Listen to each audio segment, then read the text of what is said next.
یہ پاکستان اس لیے بنا تھا کہ آج خواتین کو لٹا لٹا کر مارا جا رہا تھا کہ میں تو کراچی کو مقبوضہ سمجھتا ہوں کہ پوری پولیس غیر مقامی ہے.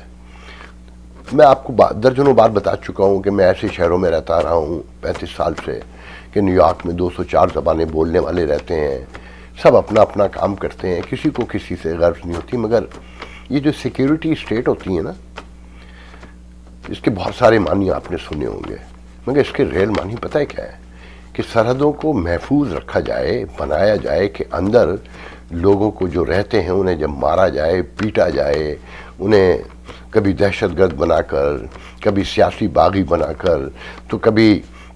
ڈاکو بنا کر, کبھی چور بنا کر, جس نام سے بھی مارا جائے, کبھی مسلمان بنا کر, تو کبھی سنی بنا کر, کبھی شیعہ بنا کر, کبھی احمدی بنا کر, کہ جب انہیں مارا جائے تو کوئی بچانے نہ آ سکے باہر سے. تو آپ پورے ملک میں 74 سال سے دیکھیے کہ کس بے دردی سے مارا جا رہا ہے اور کیسے کیسے مارا جا رہا ہے, اور کوئی پوچھنے والا نہیں ہے. سعید غنی کراچی کے آج کے واقعات پر کہتے ہیں, وزیر اطلاعات, کہ ہائی سیکیورٹی الرٹ ایریا ہے, غیر ملکی کھلاڑی آئے ہوئے ہیں. ہاں, سیکیورٹی ریاستوں میں غیر ملکیوں کو ہی تحفظ حاصل ہوتا ہے, اپنے عوام کو نہیں, یا اشرافی اور مافیا کو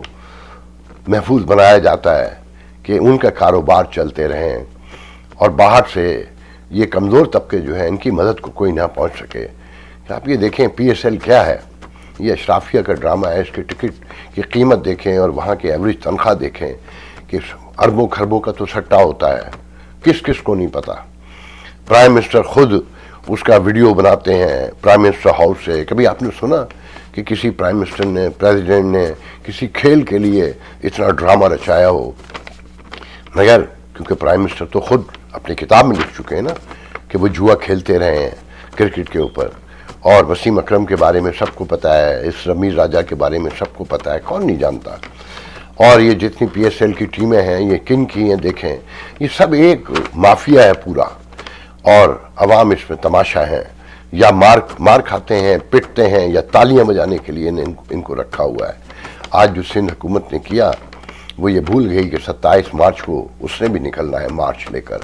تو سندھ میں تو وہ محفوظ رہیں گے, مگر جب پنجاب میں داخل ہوں گے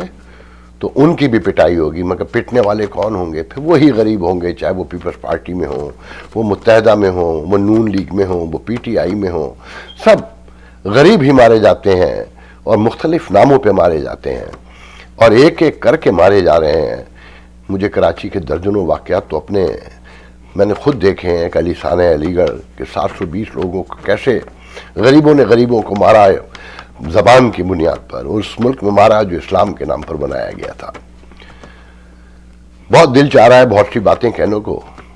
مگر لوگ ان جذبات کو سمجھ نہیں پاتے کہ یہ جو کمزور طبقات ہوتے ہیں یہ کمزور ہوتے ہی اس لیے ہیں کہ انہیں حب الوطنی کے نام پر, انہیں مذہب کے نام پر, فرقوں کے نام پر جوڑ کے رکھا جاتا ہے, اور یہ اسی گھٹن میں اپنے آپ کو آزاد محسوس کرتے ہیں. آپ یہ دیکھیں کہ کس بے شرمی اور بے حیائی سے کہا جا رہا ہے کہ ہائی سیکیورٹی علاقہ ہے اور یہ غیر ملکی کھلاڑی ٹھہرے ہوئے ہیں جنہیں پروٹوکول دیا جا رہا ہے صدارتی. اس ملک میں بھی کھیل ہوتے ہیں, اور بھی یورپ میں, امریکہ میں جگہ جگہ ہوتے ہیں, مگر ہم نے تو کہیں نہیں دیکھا. ہاں, ٹریفک کا ہجوم دیکھا ہے کہ جب میچ ختم ہوتا ہے تو ہزاروں گاڑیاں باہر نکلتی ہیں, مگر انہیں بھی ہموار رکھنے کے لیے جگہ جگہ انتظام کیا جاتا ہے. مگر کراچی میں, لاہور میں اور اسلام آباد میں جہاں جہاں یہ پی سی ایل ہوتا ہے یا کھیل ہوتا ہے جب بھی, تو یہ پورے شہر جام ہو جاتے ہیں کیونکہ اشرافیہ کے لیے سب کچھ ہے. آپ ذرا غور سے تو دیکھیں کہ ریس کورس ہیں, گولف ہیں, یہ آپ لوگوں کے لیے ہیں. یہ جتنے بڑے بڑے کھیل ہیں, پھر کل میں دیکھ رہا تھا ایک پروگرام میں کہ کوئی ریسلر ہے بلوچستان کا کہ جسے غیر ملکی این جی اوز نے فنڈنگ کیا ہے, اور وہ دنیا کا لائٹ ویٹ میں شاید نمبر 1 ہے. مجھے نام تو یاد نہیں ہے, مگر حکومت کی کوئی سرپرستی نہیں ہے کیونکہ وہاں جوا نہیں ہوتا,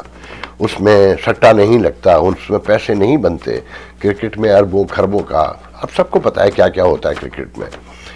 تو آج جو کچھ ہوا کراچی میں, خیر ایم کے ایم نے جو بویا ہے اسے کاٹنا بھی تو ہے. کہ اللہ تعالیٰ نے موقع دیا تھا، مگر یہ بھی ذہن میں رکھیں کہ یہ اسٹیبلشمنٹ نہیں، اسے بنایا تھا ضیاء الحق کے دور میں پیپلز پارٹی کو دفن کرنے کے لیے، جماعت اسلامی کو دبانے کے لیے۔ کراچی حوالے کیا گیا کس کمال ہنر سے، پھر اس میں اپنے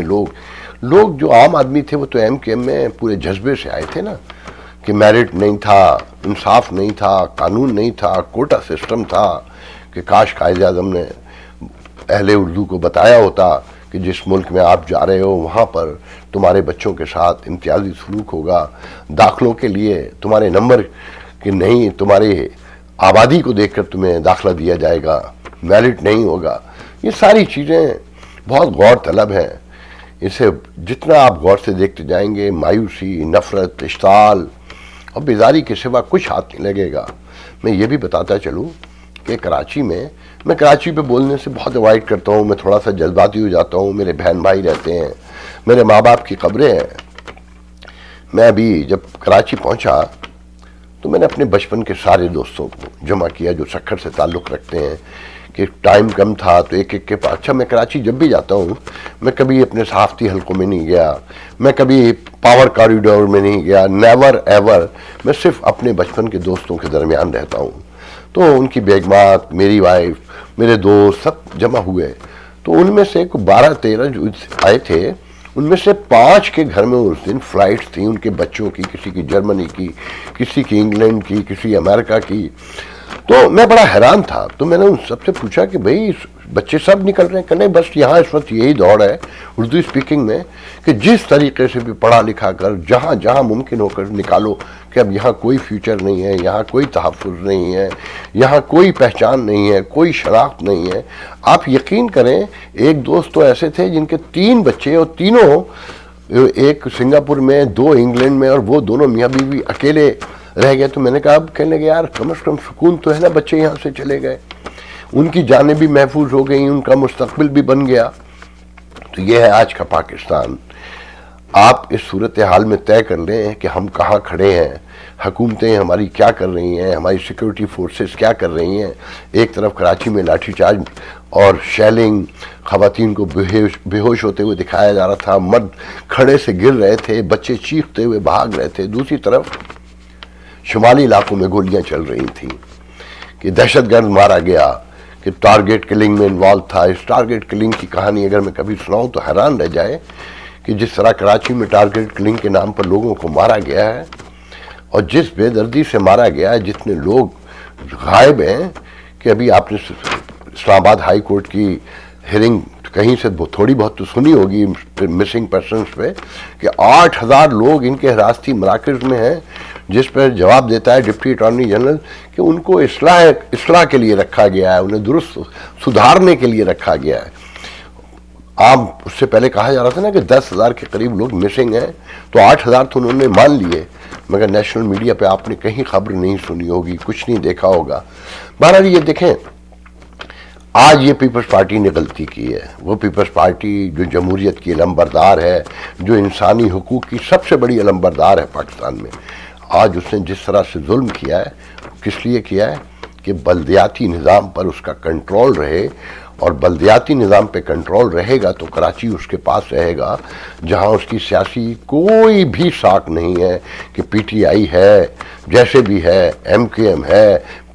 پی ایس بی ہے، جماعت اسلامی ہے، اور اگر کراچی نہیں ہے تو سندھ میں ہے کیا؟ کراچی سے باہر نکلیے تو کچے کا ڈھیر ہے پورا سندھ۔ تو انہیں حکومت کرنے کے لیے، اپنی ٹوریں دکھانے کے لیے، شان دکھانے کے لیے کراچی چاہیے، اور ہر قیمت پہ چاہیے، چاہے پوری آبادی کو کاٹ دینا پڑے، جتنا بھی مارنا پڑے۔ تو کراچی والوں مرنے کے لیے تیار رہو، تمہیں ایسے ہی مرنا ہے۔ اگر اپنے متحد ہو کر تم باہر نہیں نکلے، اگر تم نے اس ظلم کے نظام کا مقابلہ نہیں کیا، تو تمہیں کوئی بچانے والا نہیں، اور آنے والے دن اور خوفناک ہیں۔ یہ لڑائی بڑھے گی، قبضے کی لڑائی، کیونکہ یہ جو پاکستان میں سیاسی جماعتیں ہیں، چاہے وہ مسلم league known who, P T I ہو، آپ نے دیکھا نا کہ جس طرح سے پی ٹی آئی وہاں کے پی کے میں ہاری، اب کہا جا رہا ہے الیکشن نہیں ہوں گے، پنجاب میں بھی نہیں ہوں گے، اور سندھ میں بھی اب مجھے نہیں ہوتے نظر آتے، کیونکہ کراچی چاہیے پیپلز پارٹی کو، اور ہر صورت میں چاہیے۔ بہرحال بہت کچھ ہے میرے پاس کہنے کو، مگر انشاءاللہ ویڈیو لمبا ہونے سے بہتر ہے کہ کل ہم مزید گفتگو کریں۔ اللہ حافظ۔